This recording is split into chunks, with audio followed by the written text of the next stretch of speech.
All right, so we are back once again. Back again as the song goes. And we are talking about different classes or types or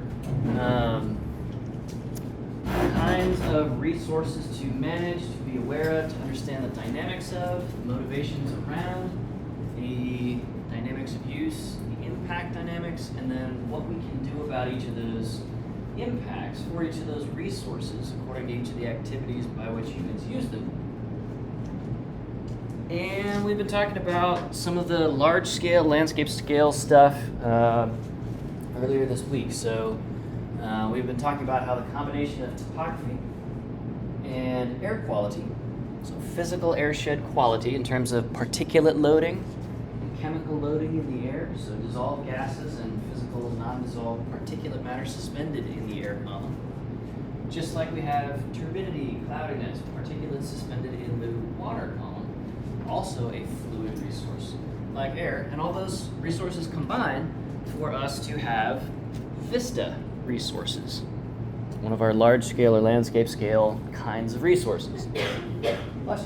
And then, of course, with every kind of resource, we have opportunities for humans to interface with, to value, to appreciate, to experience those resources. So today, we're going to take a bit of a closer look on some of the component resources of those vista resources. We're going to do a bit of a deeper dive on geography and topography. So we want to just kind of open it up with a couple of example videos. This is going to be a lot easier for us to understand and appreciate, and then kind of talk about some of the management issues of, as this is a senior level management class, talking about this visually instead of just like talking conceptually into your minds about hypothetical examples.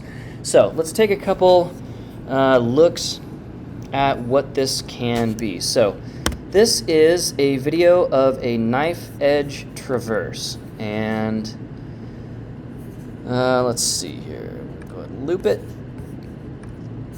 And the whole idea of a knife edge traverse is that this is a topographic resource in combination with the climate and weather resource or regime around a particular area. And that physical resource is not the experiential opportunity resource to inch along this, right? So we've got the physical situation, weather and topography, the shape of the earth in this spot, and the geologic resource has given rise to the topological resource or topographic resource, right? So without this particular kind of mineral in the bedrock, and without the local orogeny or geologic mountain building process of creating this, essentially this fault zone, right? So this is where the crust of the earth has propped up and has now eroded away softer material or geologic resource around this spot, leaving only this so-called knife edge traverse. Now there are lots and lots, there are hundreds or thousands of ridgelines like this all across the world. But the fact that we tend to drape the polygons, the boundaries of our parks around interesting looking old or young mountain ranges that have knife edge ridges, like at Mount Katahdin in Baxter State Park in central Maine. There are knife edge traverses in the Tetons and the Rockies, all over the world. This is not actually, I believe this might be in Italy, maybe the Dolomites. So we see how there's a physical resource at play, or combinations of physical resources, right?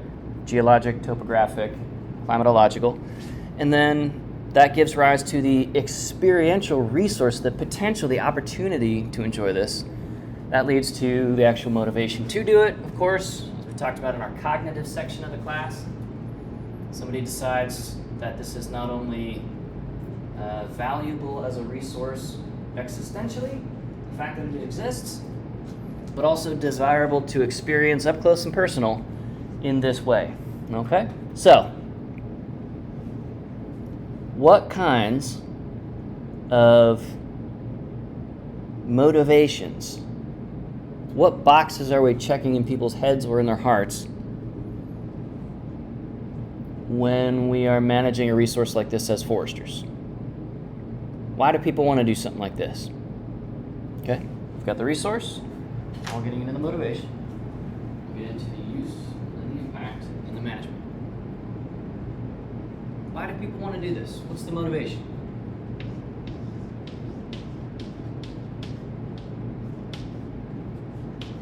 Anybody?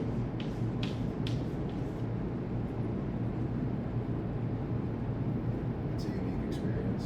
It's a unique experience. Now, like I said, there are thousands of these knife-edge ridges all over the world, but it is unique and irreplaceable, unsubstitutable. If we dynamite this range and turn it into a strip mine,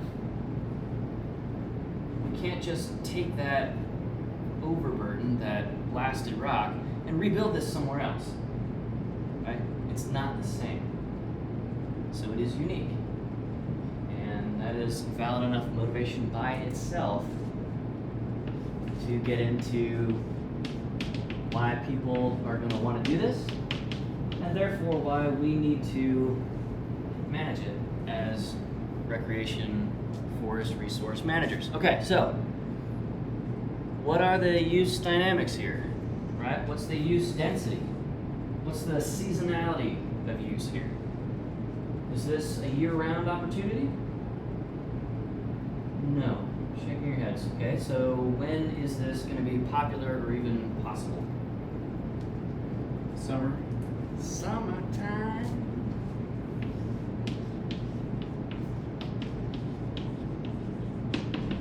All right, we've got summertime in space and time. We've got a very, very narrow linear corridor that this resource provides this particular experience. 1 meter to the side on this side, 1 meter to the side on that side. You're not on the knife-edge ridge. You might be dozens or hundreds of feet down, right? And it's not the same as being up on that spot. So there is a spatial dynamic of use. We need this specific, like, quarter-meter corridor. And we have to have a real good understanding of that spot and everything that's down below in the fall zone or the kill zone on both sides. But we absolutely have to know the use dynamics in space and time. So, zooming in on the time dynamic a little bit more, we know this is a pretty much just a summertime limited engagement opportunity each year. What about things like day of the week? Does that matter? Because your national park has a very specific Wednesday traffic level versus a Saturday morning traffic level, right? Does that matter here? Not a bit. Okay.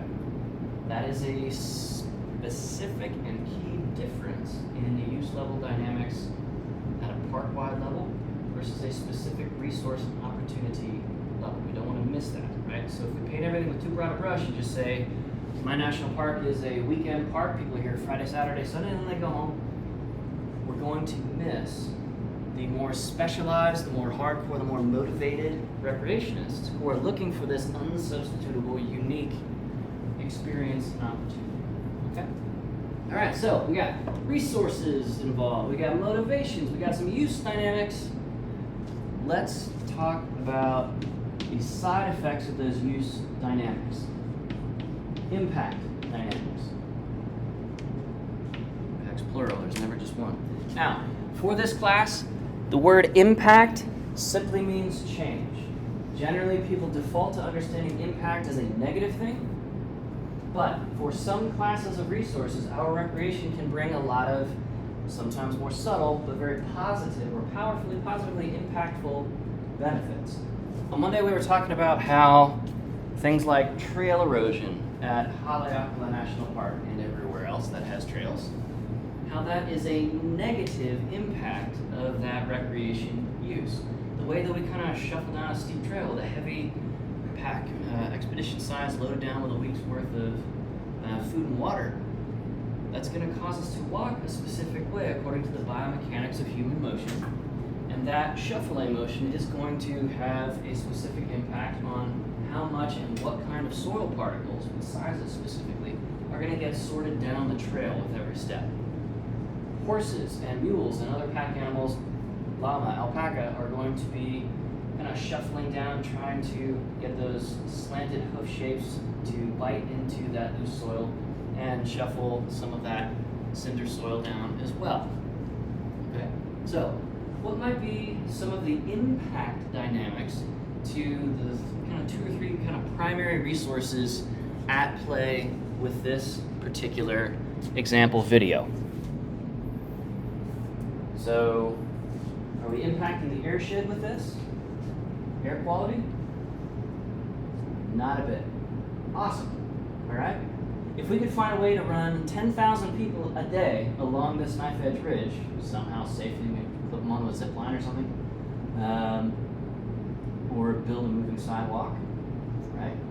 Some countries put moving sidewalks in their national parks to move tens of thousands of people a day through specific high-use, high-demand spots, like some of the cave systems in the newer Chinese national parks. Okay? Even with all of that, we're still not going to be impacting the air quality up here. We're not idling a bunch of diesel engines up here and putting a bunch of PM 2.5 diesel carcinogenic particles into the airstream. Okay? All right, so air resources, good to go. What about weather and climate resources? So temperature, precip patterns. Are we going to impact that at all with this? Not a bit. Okay, what about geologic resources here? The living bedrock, as we would call this, the undetached mass of the surface or crust of the earth in this spot. Are we potentially impacting that? Okay, there's a yes on that. So, what more specifically might we be doing to change in a positive or negative way, in this case I'm going to say negative, way for changing this resource by using it relative to the next visitor who wants to use it, relative to the visitor who 300 years from now wants to do this same thing, because human nature may not change a whole lot, but we might be changing the resources by using them or even loving them to death, as the phrase goes. So, what kind of impacts can we have on the bedrock by running traverses through this space? Am I rock climbers? What do you think? Alpinists?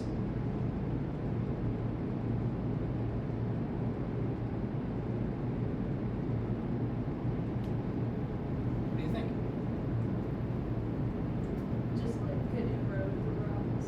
It could erode the rocks. Yeah, that is absolutely a thing. And we see rapid erosion and scarification of the rocks by visitors in much lower angle, much lower slope, much lower weather exposure, freeze-thaw cycling every spring and fall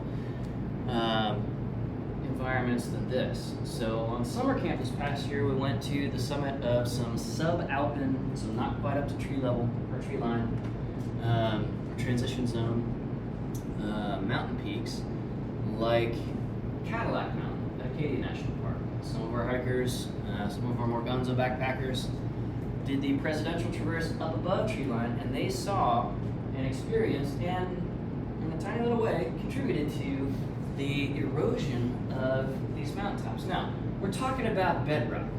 It's going to take hundreds of millions of people, hundreds of millions of passes or trampling encounters or trampling events along this line to like wear down the skyline of even a very thin knife edge ridge like this one. So it's slow, but to the extent that you guys see any vegetation just kind of hugging the edge, so that some of that mossy stuff, some of that lichen, so non-vascular plants, bryophytes, and then bacterial, fungal, cyanobacterial colonies like lichen, all that stuff's going to get worn off. And the function of those biological communities in places like this is to do soil generation. It's literally chemically digesting the rock away and turning it into loose soil particles, which get washed down the slope, and there's a lot more foliage and so forth much further down. Okay? So, all this to say, and let's see if we can maybe pull up another one of these knife edge videos here. This one's a little bit wider than the previous.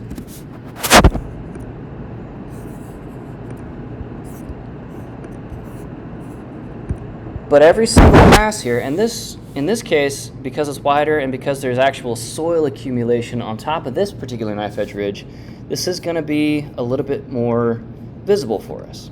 Okay? Every step, and you can see where soil has been removed from that spot in a bunch of places. Not a lot of soil, but there's not a lot of soil to remove. So on a relative basis, on a percentage basis, right?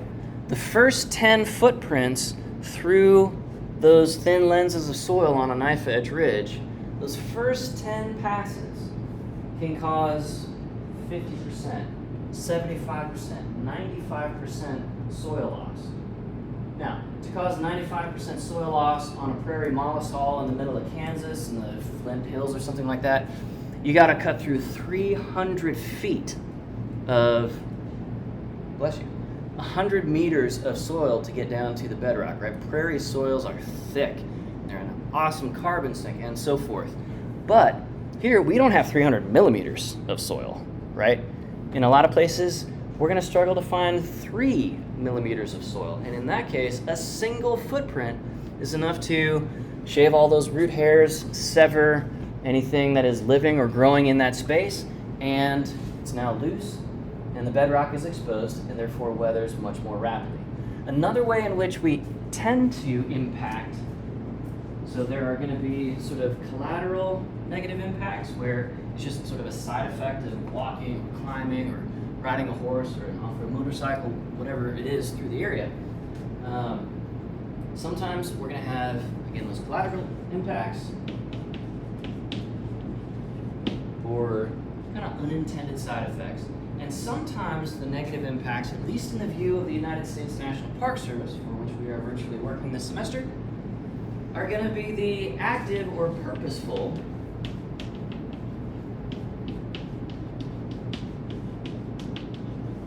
impacts. So, on a knife edge ridge, like we were just looking at before, and you can just get hints of it here as well, right, with people spreading out along this entire cliff edge, along this ford, or U-shaped or U-cross-section, glacially sculpted valley, right? So it's a canyon with a very specific origin story. We're going to have things like people putting in crow, as climbers call it. So taking a rock drill, and a gas-powered, battery-powered rock drill, and drilling a hole into the unweathered rock, placing a metal anchor, for example, and running steel cable through those anchors for a via ferrata style hike. So you're in a hip harness, and you clip 2 carabiners onto this steel cable or wire, basically, and you inch your way along the via ferrata, or you scramble up the via ferrata. When you get to the next anchor, unclip the first carabiner, clip it above that anchor, close it, lock it off, unclip the other one, put that one on, so you're always hooked into that steel cable. The issue is that, let's say 100 years from now, via ferrata style hikes fall out of fashion, fall out of favor. Maybe some rock star SIU forest ecologist figures out, when we put these cables in, we're irreparably destroying these ecosystems. We can't do this anymore. We can't accept permanent damage or impact. We'll call those kinds of impacts impairments. Okay, key term for this semester. A permanent negative impact is called an impairment. The Park Service is prohibited by law from allowing that to happen. So when it does, huge big deal, heads roll. Okay? So, when we modify the environment on purpose to make it safer for us, that doesn't help the ecosystem, right? These are very, very fragile spots, ecologically speaking. And even just physically, right? Like this rock is not in, rock solid, great shape. We have these features because these rocks are ready to erode and fall. That's how these were created. These are in the process of getting wiped off the map. And we can greatly accelerate that by the presence of our recreation if it's not managed and accounted for well. So, all right, those are going to be our primary impacts, at least to the bedrock class of resources.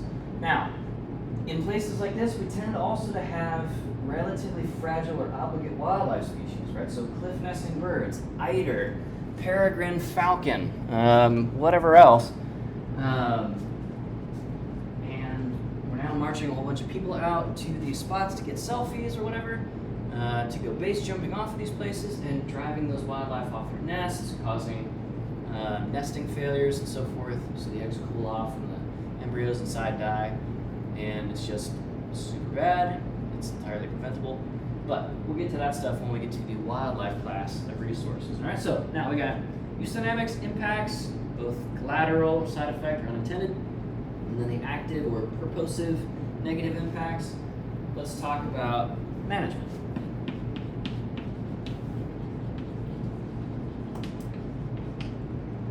So, what could we do to deal with this? You're the park ranger in charge of this chunk of this fjord. It's spelled Fjord, or fjord, but pronounced ford. Okay? What do? Pick a strategy, and then pick a tactic under that strategy. Let's come up with several. What do you do?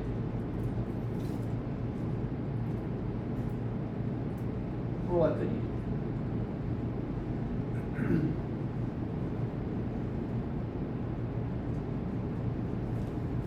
More people up there or less? Your choice.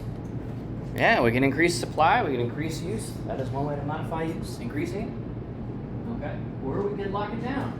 We could limit use temporarily, limit use spatially, limit use permanently, limit certain activities only. It's all on the table. So let's pick a few and kind of walk them out. What do you think? Limit use temporarily. Limit use temporarily. Okay. So, how temporarily? For how long?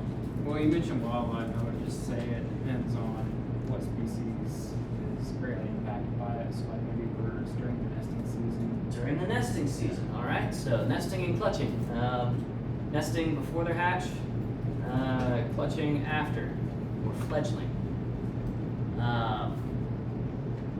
That's not going to be popular because this spot looks amazing during that nesting time. And when is nesting time for most wildlife species? Those of you who are in WAMCON, when are we seeing animals needing to stay on a nest or to protect a den? Spring and summer. That's like prime time out here, right? You guys see the patches of ice and stuff like that? This place is pretty cold and unsafe and covered in ice and snow in the winter. So, man, that nesting or fledgling period is going to be right on top of when people are going to be white hot with demand on being here. So that's going to be an unpopular move. Limiting use is generally not our first tool, but it is a highly effective one, right? If we just take people out of the equation for that 4 months out of the year, we've solved that problem ecologically speaking. Now we might have some angry visitors, and that's valid, right? So this summer, when we went on summer camp at Acadia National Park, we went to, among other places, we visited, let's see, Precipice Trail at Bar Harbor, Maine, on Mount Desert Island. Here we go. All right, so this is a seaside cliff. There is the Atlantic Ocean over there, looking out towards France and England and stuff like that. We're about that latitude. Okay, and This is the first mountain ridge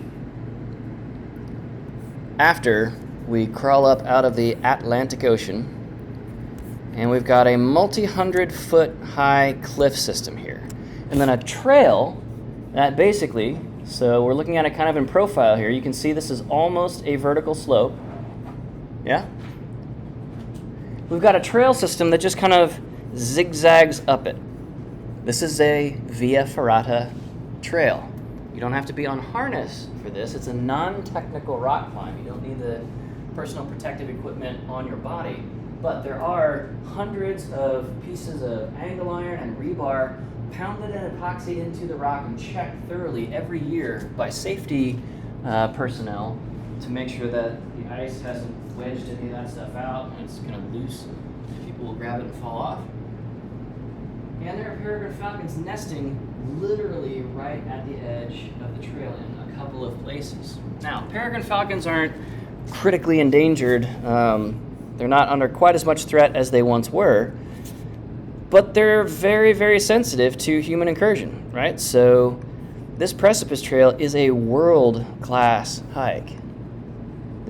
I've literally hiked thousands of miles of trail, and I have measured and assessed for science many hundreds of miles of trail, maybe up over 1,000 by now. Anyway, this right here, this is one of my top 3 favorite hikes of all time ever.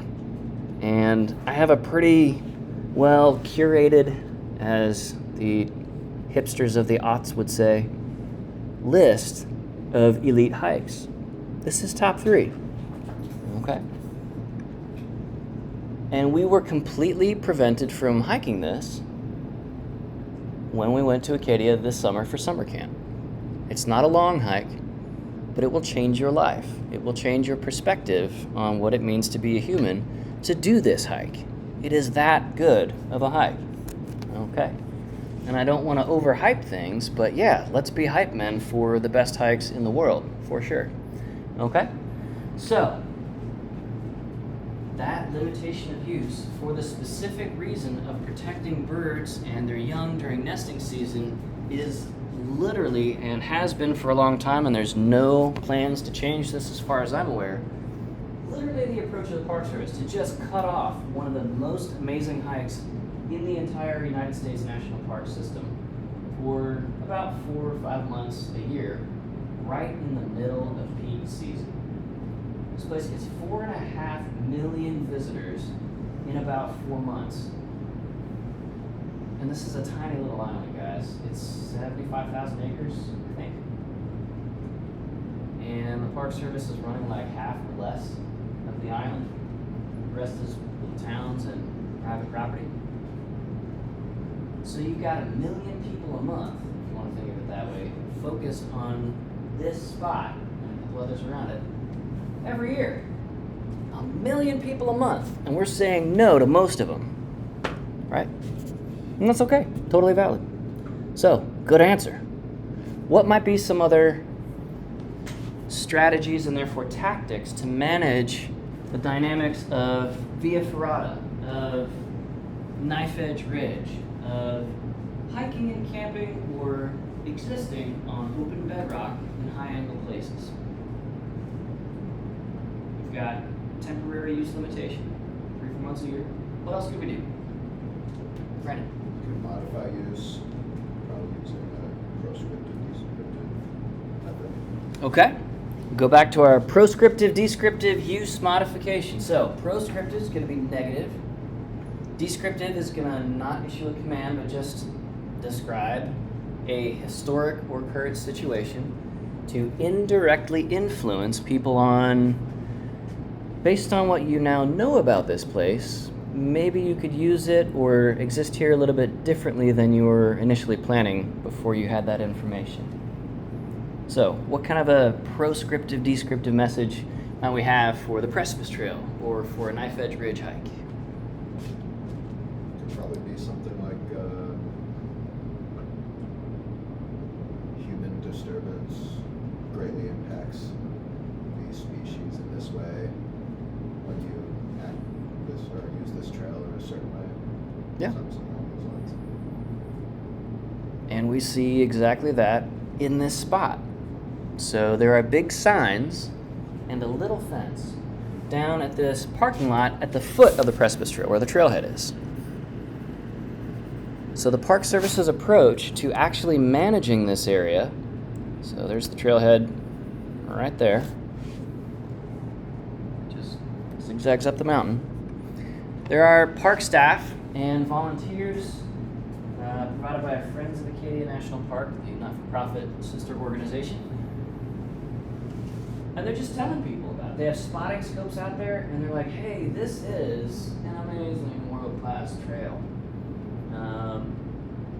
Also, it's closed, and here is why. Let us show you why. We've got these spotting, really expensive bird watching gear, professional grade stuff, with lots and lots of millimeters between the lenses, so you know they're not cheap, like nitrogen purged chambers and iridium coated optics and all this stuff. And so you can see these beautiful birds, and they will also focus your attention out the other direction, out onto the Atlantic, when the peregrine falcons are out over the water fishing. And they'll hit the water at 250 miles an hour. It's the fastest creature on Earth, right? As fast as a Formula One or Indianapolis 500 race car, right? 250 miles an hour. And they'll just arrow into the Atlantic Ocean, pull out a fish, and bring it back up to the nest and chow down. And it's a powerful thing because you're not going to see any peregrine falcons if you're up on the Precipice Trail when you shouldn't be there, right? They're not making any attempts to call attention to themselves. That would be a terrible survival strategy against any predator, much less a super predator like the human is. Okay? So, we actually, by modifying folks' behavior with a little bit of information, hey, this trail is closed, but here's why. Check out these peregrine falcons. We turn what could be a fairly upsetting or frustrating, even temporary use limitation, cutting people off from satisfying that motivation to be here, to travel here, to pay a bunch of money to stay here, and so forth for a little while. We turn it into a really positive thing. Like, maybe you didn't know about these peregrine falcons, but let us crack open that egg, no pun intended, and bring you into this world of this amazing, exceptional wildlife species. Okay? So, modifying use is aimed at behavior modification, but it can also be a real value add, right? Now we're bringing in all of the weight and the effectiveness and the power and the authority of not the environmental interpreter or the bird biology, the ornithology ranger staff into the equation. We're bringing what's called the authority of the resource in. Okay? So, authority of the resource is going to be a key term for this class and for the spring term senior level environmental interpretation class. And we use the authority of the resource mindset or approach when communicating information and education to take the emphasis, the attention, the frustration maybe, the use limitation, off of you, the ranger, and say, hey, I want to go hike the Precipice Trail too. But as it turns out, there's something even better, even more important, even more precious, and irreplaceable and unsubstitutable going on at this spot right now than this amazing world-class hike, right? So it's not, I'm going to give you a fine for harassing this bird. It is, we are all in awe of this species. Let's appreciate it from a healthy and safe and respectful distance, right? Putting the emphasis, the value, the authority onto the resource, not hogging the mic, hogging the spotlight. Nobody came to your national park to meet you, right? So we have to have a genuine humility as park rangering folks. And in this way, you can diffuse a lot of frustration, right? You're helping folks understand it's not that they're being limited, it's that there's something even better that they didn't even realize. And we are the conductors on this train which has no brakes, the hype train. Okay? Cool. So, man, these bedrock resources, they can be kind of a lot. All right, so we see how topography and geology and wildlife, in this case, kind of come together. We've got a couple of ideas about how people want to use it, how they can harm it by using it, and what we can do to shape or influence that use or the resources. Let's do one more strategy and one more tactic out of that strategy. So we have kind of our golden trio of things, just like Harry, Ron, and Hermione, the golden trio in the Harry Potter series. What's a third strategy aside from temporary limitation of use and indirect behavior modification through information and education using a proscriptive, descriptive message? What might be a third strategy and tactic to deal with this, to protect these resources? Bedrock and the wild.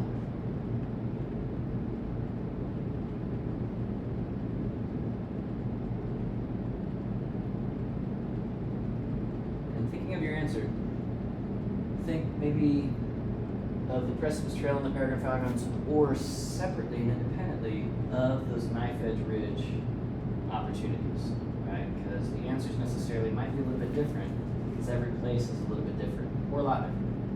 So we don't want to paint with too broad a brush. What's a third strategy we might use? We haven't talked about increasing supply or hardening the resource. Do we want to pick either of those? Lydia.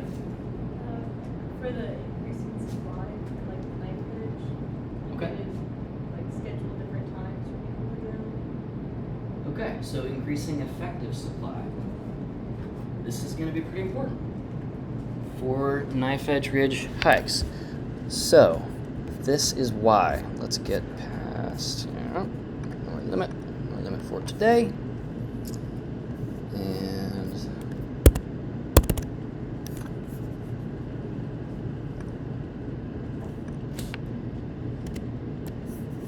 come on.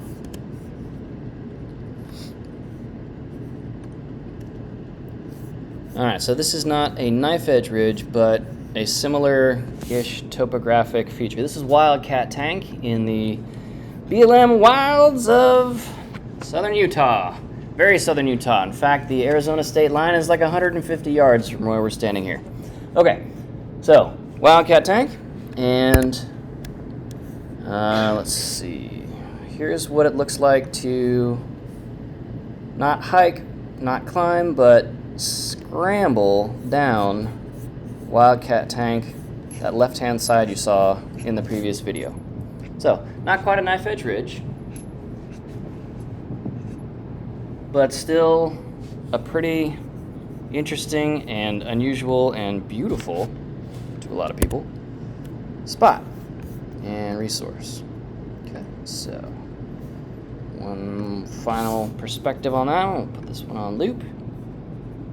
And let's talk about increasing effective supply by spreading out the use, using permitting, using time gating, using whatever tactic we like. Each one of those sinkhole or potholes, not sinkholes, is about the size of a fan to give us a sense of scale here. Okay? This is lots of fun to scramble around out here. BLM land, you can do anything you want, man. Just off the chizzy, as an early 2000s rapper might say. So, we can take a place like Wildcat Tank here, which is wide open for access. There's no permit, there's no fee, there's no ranger you gotta talk to. There's nothing to stop you from being here as long as you want, except an area-wide 14 days at one particular site limit. So, if you're here for 2 weeks, you pack up your tent, get back in your high clearance four-wheel drive 200 yards that way, set up your tent, you got another 2 weeks, right? You can put together a pretty long trip in a spot like this. So, all that to say, this is the opposite of either of those knife edge ridge spots that we saw. This is accessible year-round.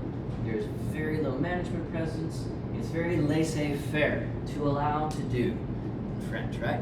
So here we have plenty of erratic-looking rock formations to spread a lot of people out on in time and in space. You can be here year-round. This is a very, very accessible place. This is like, I don't know, a quarter mile off of like the one big highway through this area, just outside of Page, Arizona, across the border to the south at Glen Canyon Dam.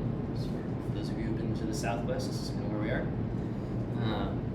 Let's visit our Google Maps, or Google Earth here. Let's see, Google Chrome. Let's see, Page, Arizona.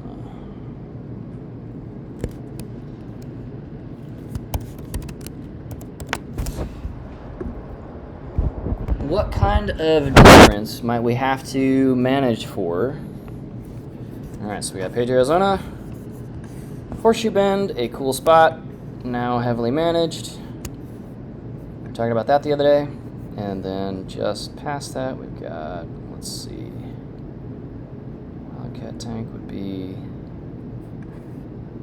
one of these rock formations right here, Stud Horse Point.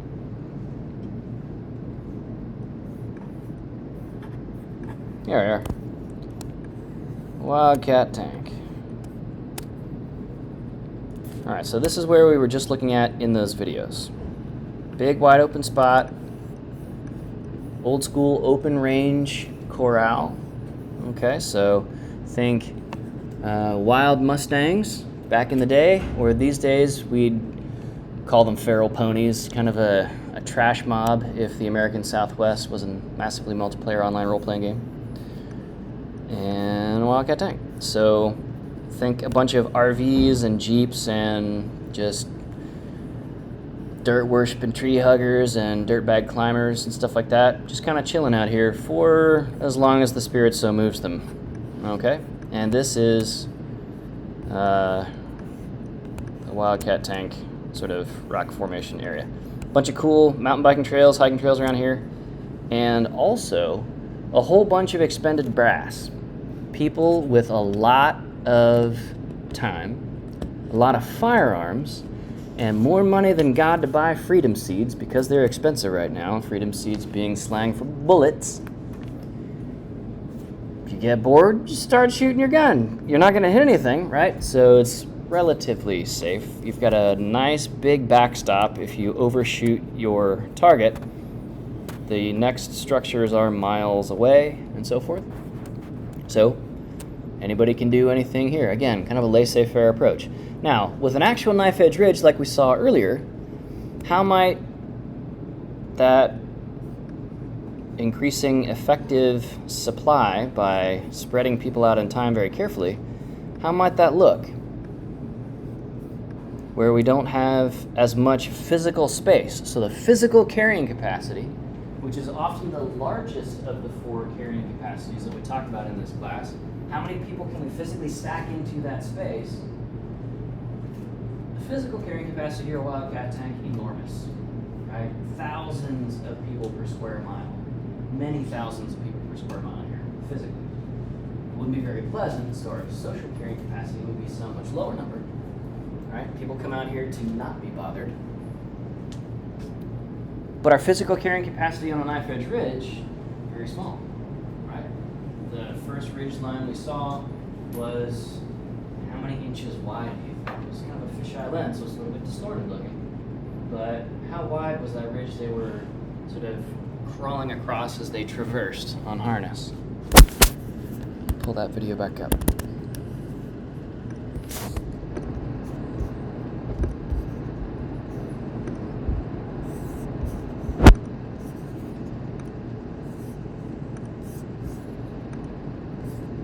Physical carrying capacity, very small here. And this is purely an effect of topography, right? The shape of the surface of the earth is just different here. It might even be the same mineral, I don't know. I'm not a rock jock. It's probably different, but it could be the same. But the shape is very different, right? So we just can't fit a whole lot of people on this knife edge ridge. And so we want our increased effective use of this resource to spread people out. Because if we have anything more than a group of 2 or 3, and realistically speaking, on a traverse like this, you probably don't want a whole lot of people tethered together on a line like they used to do old school on places like Everest. So if one person fell, all of the other people could break them. Not break them in half, but like slow their fall on the line. Here the approach is we want as few people creating that risk for each other. So teams of 1, teams of 2 is kind of the name of the game for an area like this. Make sense? Okay. So Olivier's idea is a good one. How can we spread out the use here? What kind of tool would we use management-wise? Maybe not a physical tool, but like an organizing or logistic tool. How could we spread people out in time so that nobody's bunching up on anybody else? Because you got pretty long sight lines here, and so if somebody else is 100 yards ahead, that's still probably too close. Right? What can we do? We could do like reservations. Reservation system. You could do a hard gate permit system where you have to have the permit. It's not a voluntary one. And have you guys ever been on a hike where there's like a trailhead piece of paper? You're supposed to put your name on there, maybe your group size, and the date and time when you started. So every night the ranger could kind of pull through, look through the list, and check and see that there's no cars still in the parking lot. If it's a day hiking only trail, make sure nobody's still stuck out there, right? Head out on search and rescue. That's a soft gate permit system. It's voluntary. But with a hard permit system where you are required to go to the backcountry desk at, well, Wildcat Tank doesn't have a backcountry desk because it's not Park Service. But they might have something very much like a backcountry gate at, let's see, Canyonlands National Park. Needles Visitor Center.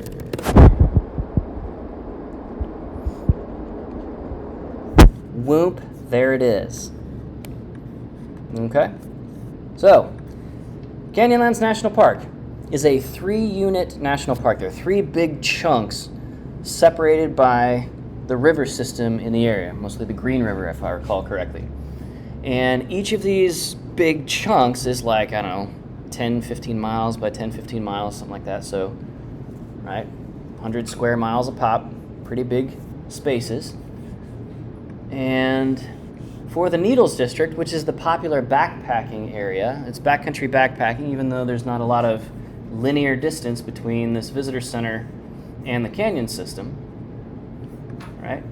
Here's the canyon system where you are hiking around, and in a few hundred meters, you can be in the bottom of one canyon, up over, and then down into the bottom of a completely separate hydrologically canyon system. Pretty cool stuff. Very, very tight habitat. Amazing, amazing backpack through here. So let's zoom in a little bit just to get a sense of what this experience would be like. All right. So you're walking around in this. You're walking forward. You're skirting left and right around things. You're having to climb up and over some of these rock fins. There are caves connecting one side of a rock fin to another. We would call those arches if they were very thin caves. Okay? And so you're moving in 3 dimensions in this space. And it's amazing. And you can fit a whole bunch of people in this space because nobody can see anybody else unless you're right on top of the next group. So, effectively speaking, you can have a whole lot of people without there being much of a sense of crowding at all. Okay? But in order to access this, the Park Service has, in order for visitors to be able to access this, the Park Service has put in one road.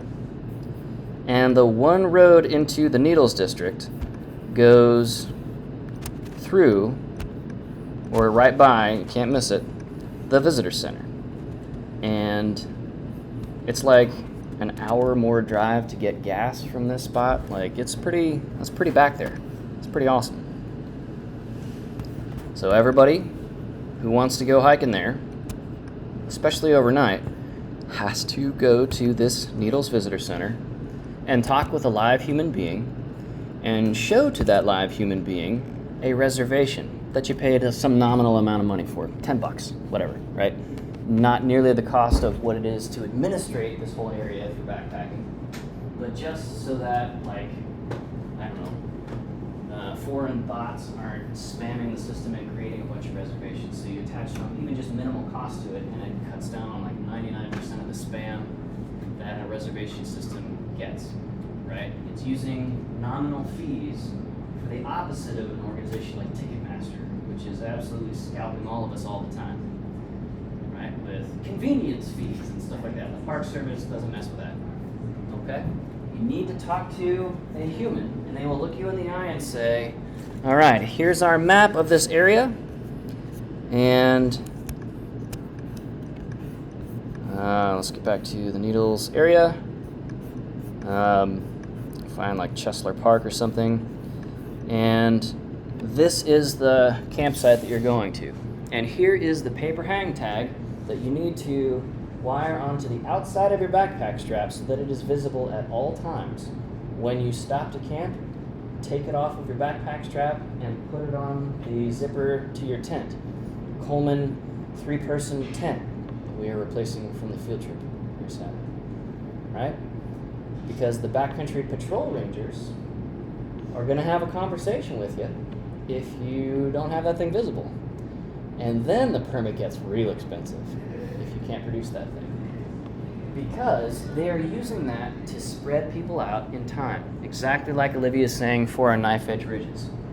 So, here in a canyon system, you can go anywhere, but there are relatively very, very, very few places that are flat enough for even a single tent to be comfortable and safe in. So in terms of physical carrying capacity, a canyon system like this has the same physical carrying capacity limitation that a knife edge ridge does. There's just not a lot of space where humans can safely and effectively exist in that area. So here at Canyonlands, we see the beautifully run manifestation of Olivia's good idea, right? Let's assign everybody one of these campsites. That way they know they have a place to land. We know that we've created these campsites near the only sources of water in this space. So even though this system was absolutely sculpted by lots of water running across and through very, very sculptable sandstone, right? Sorry, I'm not giving a good view of this terrain here. Also, just as a side note, Hamburger Rock is a super neat campground. This is the campground of the Park Service. This could be your duty station, y'all. Like, man, I mean, that is Flintstones level and yet awesome at the same time. Pretty cool stuff. Okay? So a firm, hard gate permit system necessarily spreads people out because only one person can reserve a certain campsite on a certain night, and then it's locked up, it's used up by that group. And so when I'm planning summer camp and we're going out west, I have to get up or stay up on January 1st. And after kissing my exceedingly beautiful bride and wishing her a Happy New Year, I'm on the Park Service website getting reservations and permits for stuff like this because it's a hard gate permit system. And if I don't do that right away, then by March 1st, like, I'm lucky to get anything. And stringing a hike together in this kind of terrain of the last least desirable dregs and combinations of sites, it sucks. Like, you can have big mileage days in terrain where big mileage is not really fun, right? So you can see one of the arroyos. The trails often look like these dry desert washes and so forth. Imagine having to go 20 miles a day through this kind of terrain, up and over stuff, and just burning through water real fast, right? So a permit system, it's kind of onerous, right? There are a lot of people who are soft turned away from going to Canyonlands National Park or visiting a Knife Edge Ridge system like that. Not for lack of desire, not for lack of skill, not for lack of resources to do that trip safely and ecologically sustainably. But sometimes there's just a physical capacity limitation issue. And so Olivia's picked kind of the key strategy for managing this kind of an area. A hard permit system.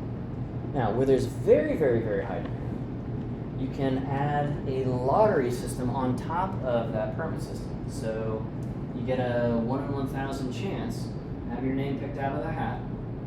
And if your name is the one picked out of the hat by the computer or the person running it on paper, then you get to get in line for the permit system and put together the hike or the itinerary, the sequence of campsites that you would like to.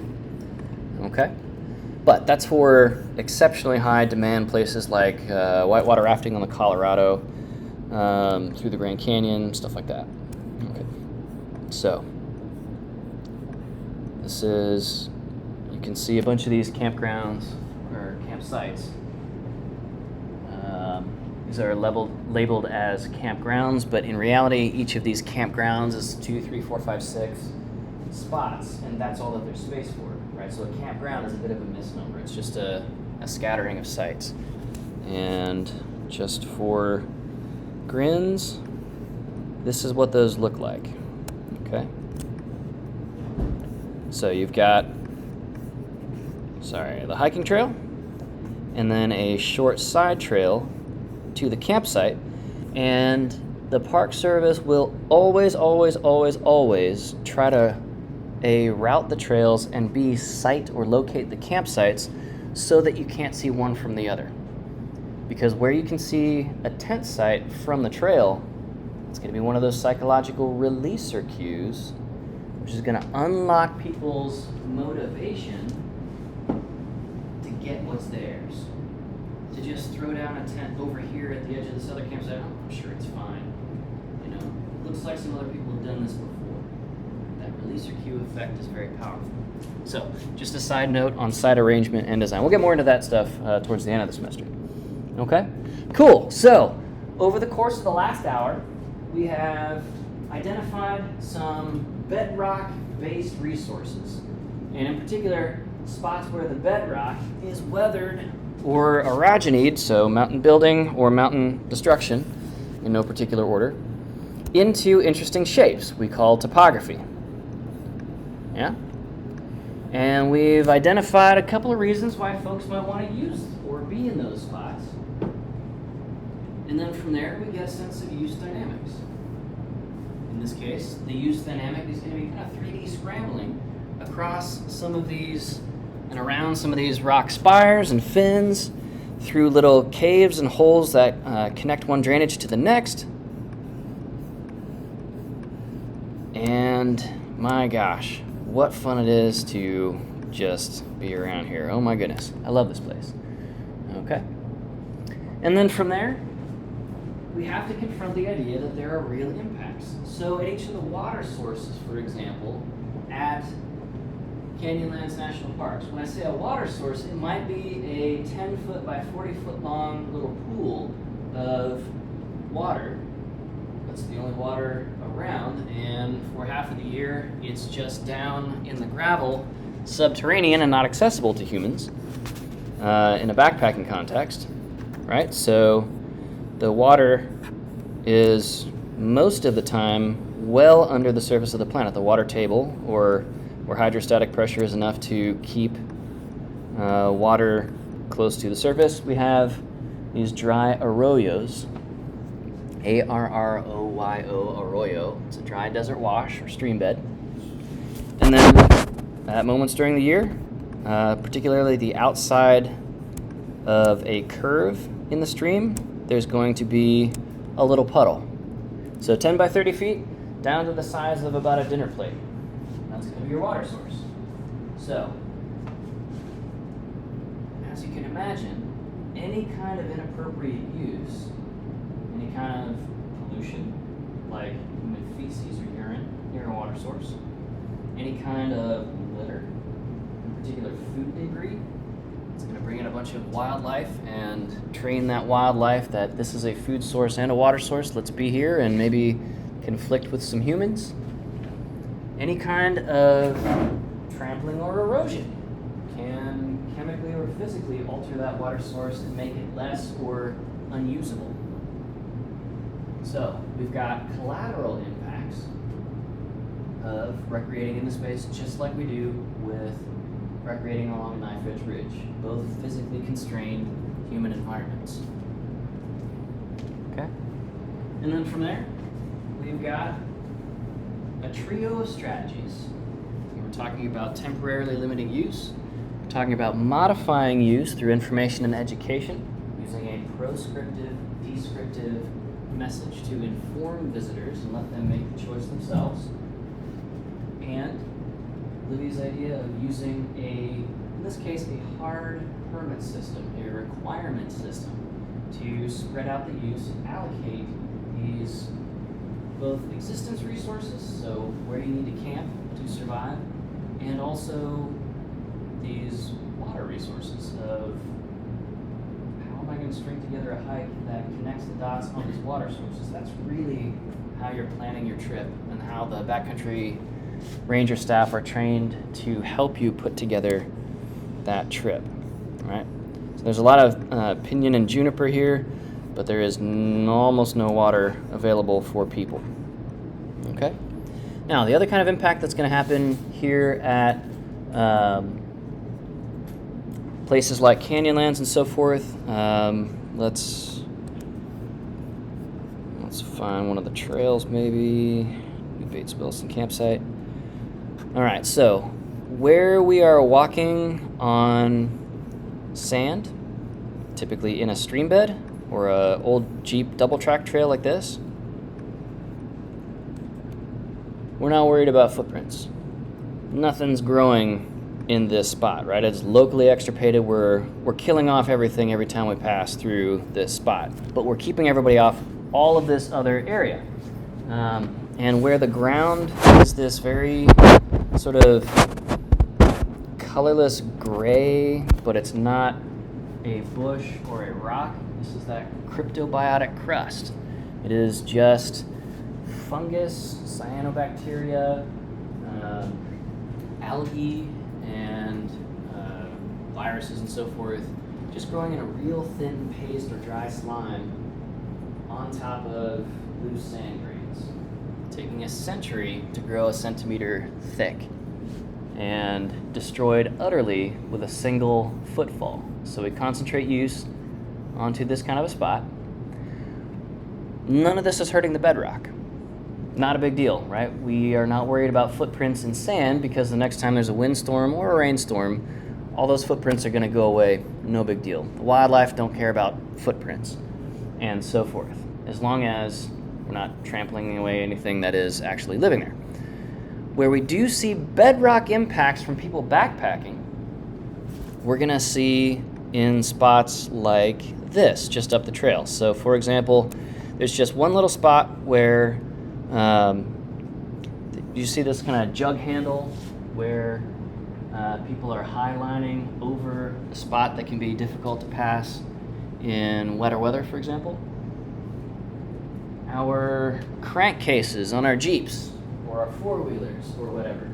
If we high center, meaning we strike the underbody of the vehicle with a rock that is high in the center of that track, we can crack that crankcase and leak a bunch of synthetic automotive chemicals into this area, poison wildlife for decades. There's not a lot of rain to wash this stuff away. Some of it's almost completely immiscible or indissoluble in water. So it's going to be there kind of forever, right? Oil in the desert is going to be around for a long time. Where do we mine oil? A lot of deserts, right? Because the water isn't there, and what water is present isn't moving that oil around. So, the other way that we see bedrock impacts as a function of recreation are very commonly the active ones putting in those anchors, for example, although that's not much of an issue on a walking trail. But has anybody ever used hiking sticks or hiking poles specifically? Has anybody ever got like the fancy leaky poles, L-E-K-I, with like the little hand straps, or maybe the cork grips, very fancy. Or even, how about this, a hiking pole with a little spring in it. It's an anti-shock thing, so you don't get tennis elbow from walking and kind of the constant impact transmitted up your arm. There's a little spring inside the 3-section collapsible hiking pole. Don't all answer at once, right? So the bottom of those hiking poles very commonly has something called a tungsten carbide tip. Tungsten carbide is a very, very, very hard tool alloy. Right, so it's tungsten, which is a very dense and hard element, alloyed with iron or steel, and it makes stuff like drill bits and stuff out of tungsten carbide. You can also make a very, very sharp, long-wearing, hard, durable hiking stick tip, so that if there is a little bit of soil where you're walking, that tip is going to punch down into that soil instead of skating across it and you losing your balance as the stick loses traction. Okay? Those tungsten carbide tips are quite a bit harder on the Mohs hardness scale than most bedrocks. Certainly soft sandstone like this, right? Sandstone, at least this stuff, is not nearly as hard consolidated as it is here in southern Illinois. So here we have 80-foot cliffs of this stuff.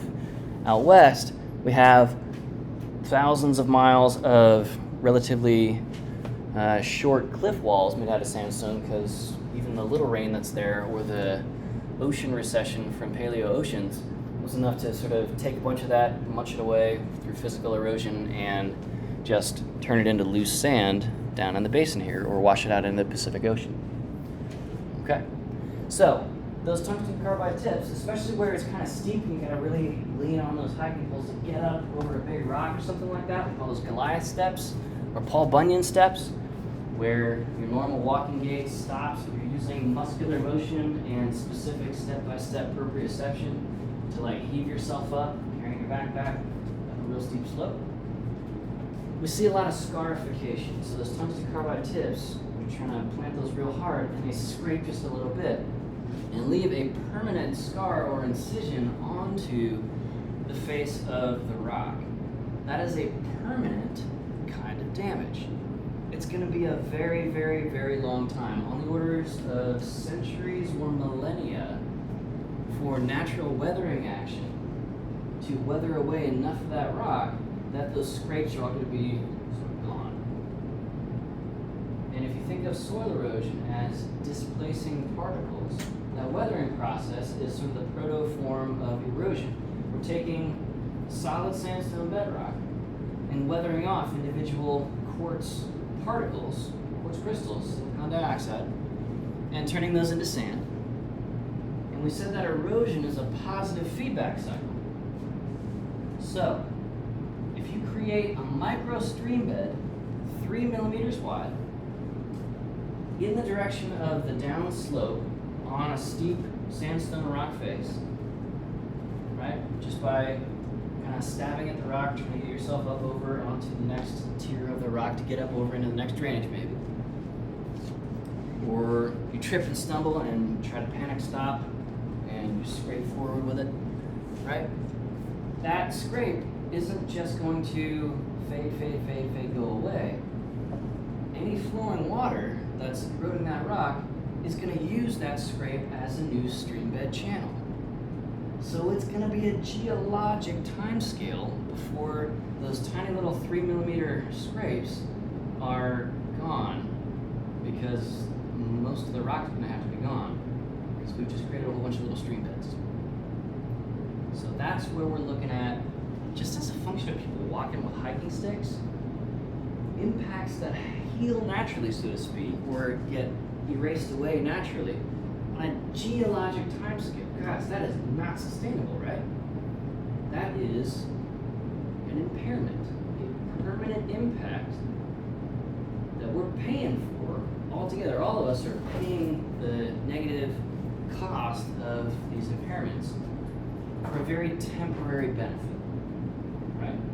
So this is like the conversation rehabilitation specialist might have with an addict of some kind, right? So temporary high, lifelong impacts, right? Is the high worth all of the pain, all of the healing, all of the work you got to do afterwards to get better from developing this chemical dependency, right?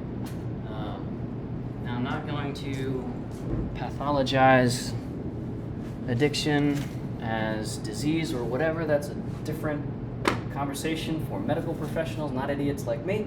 But the idea is that the cost can absolutely outweigh the benefit very, very, very quickly.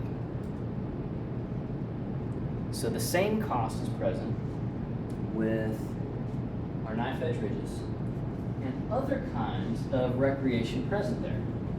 So for example, if we have somebody in a plane, let's see. Let's pull up a different knife edge ridge here in Google Earth here. Let's see, Mount Katahdin knife edge ridge.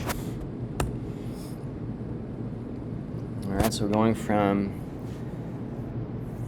Utah to Maine here. This is the highest peak in Maine.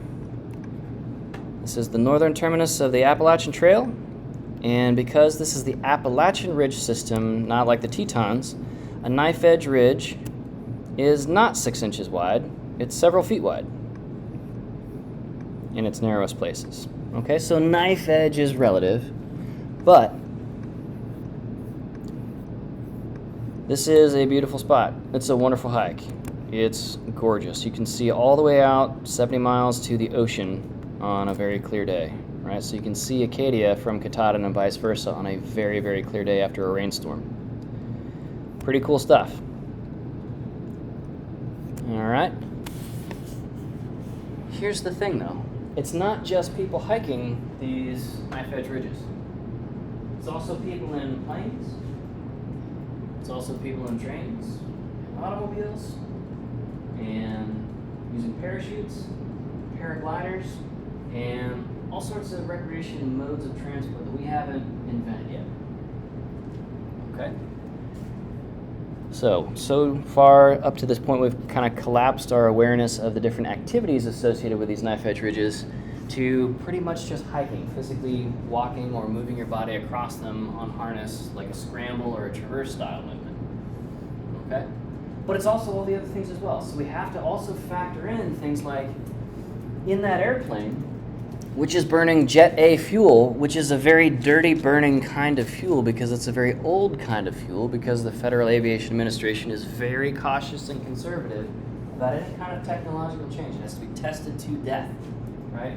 That's why you and I are commonly, when we go flying, if we go flying, in planes that are 30, 40, 50 years old, right? We test them, we use very old designs because they are so reliably tested and meticulously maintained. So it's burning pretty dirty fuel, and it's burning a hell of a lot of that fuel to stay aloft in the relatively thin or not dense fluid of our atmosphere. So when somebody is in an airplane at, 5,000-6,000 feet elevation, so looking sideways onto the mountain and kind of flying around the mountain like this, well, that's a pretty cool experience. It's all the views you're getting on that knife edge ridge, but in 360 in high speed, and you don't have to sweat your brains out to do it.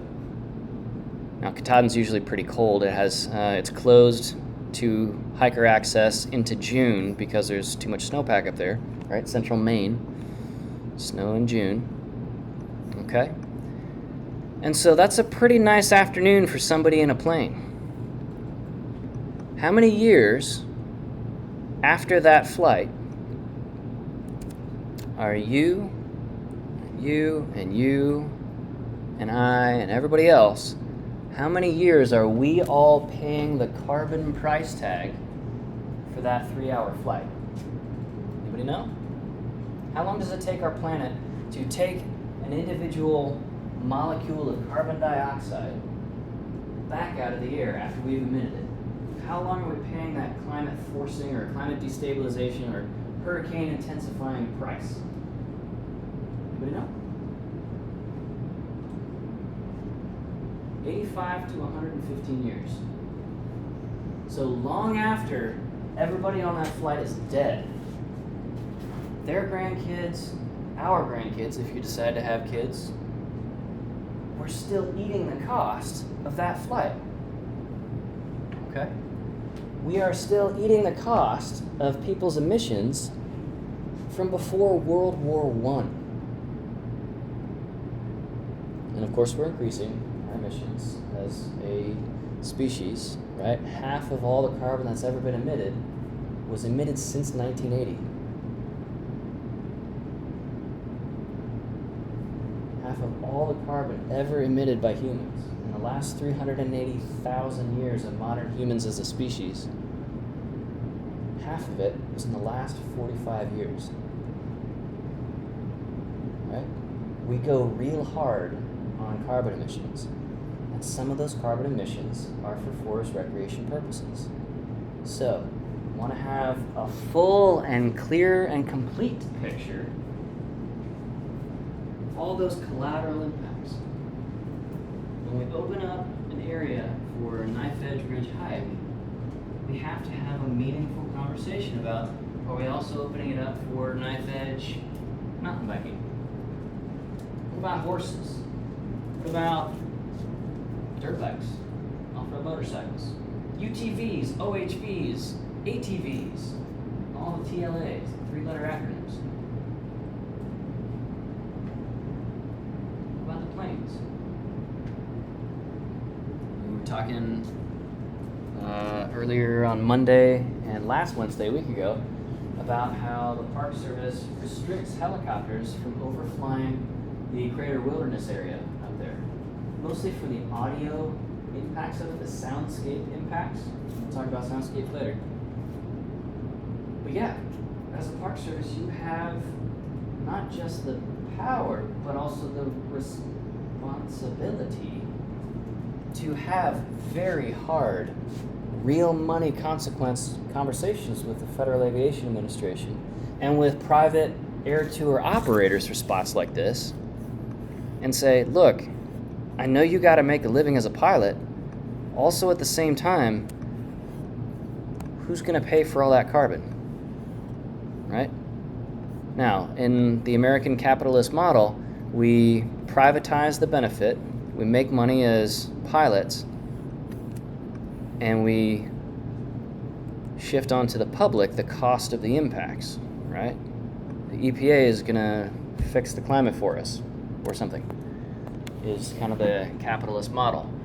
And so, as the park ranger, as the park superintendent, as the park planner, as the trails boss, whatever, we want to have a real clear picture of all of these collateral and secondary impacts. Okay. Cool. Any questions about bedrock resources and some of our primary dynamics of bedrock resource impacts? Alright, cool. I'm going to throw on our course website some more resources on bedrock impacts. So take a look at those, and let's end a bit early today.